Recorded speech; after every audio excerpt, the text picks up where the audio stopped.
how do we maintain equity in the workplace? How do we make sure we downplay unfair labor practice? And what exactly do we call unethical practice? And what is ethical practice in HR? So, to answer this, I usually take people back to strategy. Now, I talk about strategy a lot, so passionate about it. Now, every HR leader must ensure that whatever practices align. So, HR takes their tone from the company's strategy goals or strategy. So, HR will not be able to do anything because whatever HR practices we put in place, talking about our policies, our recruitment policy, our promotion policy, our compensation philosophy, everything must be in alignment with the strategy of the company.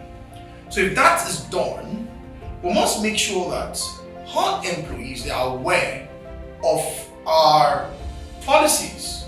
In other words, that they've signed a statement of understanding that everything in this policy I understand. So HR must do more of communication, either through flyers, either through sending a mail, either through having village meetings to discuss policy issues every time. So we can't just stop by saying we've sent them policy manual and it's it. No, we must always help employees interpret the policy issues and let them be aware of it.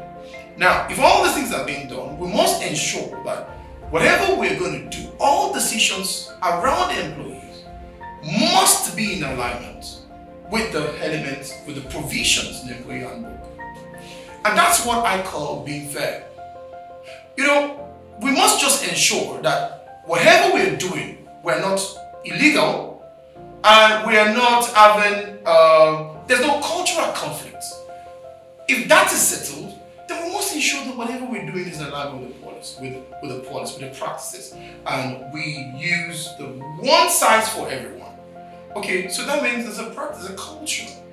When we start living that way, whereby we don't just, there's a procedure for everything we do. We follow policy. So we ask, somebody came to me one time in an organization and asked me a question, okay, what should I do? There's a case in point. What should I do? And I said, what does your policy say? What exactly is written in the policy?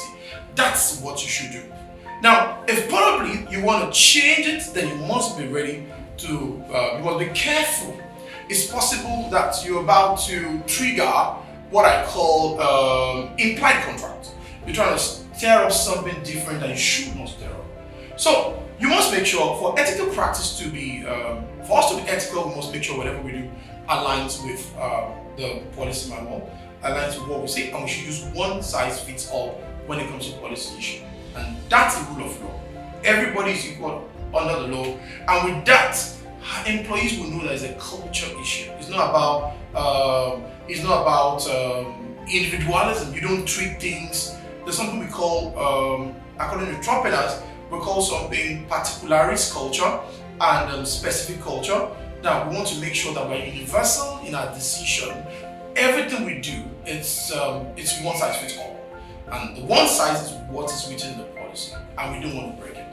And that's how to remain ethical and to make sure that you drive fairness and equity in your system. Certification Edge, building cross-border capabilities.